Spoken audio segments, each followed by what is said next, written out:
ডুবে গেল বাণিজ্যের জাহাজ। সমুদ্রের মধ্যেখানে যখন বণিকের প্রাণ সংশয়, ঠিক তখনই চিলের মতো ছো মেরে এক নারী তাকে জঙ্গলের মাঝে এক ঘরের ছাদে নিয়ে গেল।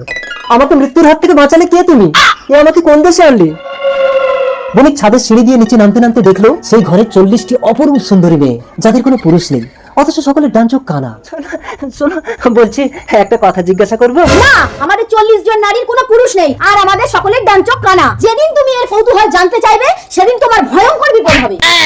যত সব আজগুবি, ডান চোখ কেন কানা জিজ্ঞাসা করলে নাকি আমার বিপদ হবে। উল্টো দিদি, বলছি তোমাদের সকলের সাবধান, তুমি আমাদের 40 জন নারীর একমাত্র পুরুষ হয়ে সারা জীবন এখানেই থাকো, কিন্তু কখনো জানতে চাও না আমাদের সকলের ডান চোখ কেন কানা। তাহলে বিপদ। কিন্তু আমাকে জানতেই হবে এদের সকলের ডান চোখ কেন কানা।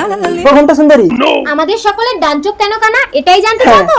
ওই পক্ষীরাজ ঘোড়ার পিঠে গিয়ে ওঠো, ও তোমাকে উড়িয়ে যেখানে নিয়ে যাবে সেখানে গেলে তুমি সব জানতে পারবে। পক্ষীরাজ উড়িয়ে সেই ছাদটাতেই নিয়ে এলো। নামার সাথে সাথেই পক্ষীরাজ তার ডানার ঝটকা দিয়ে বণিকের ডান চোখটা কানা করে দিল।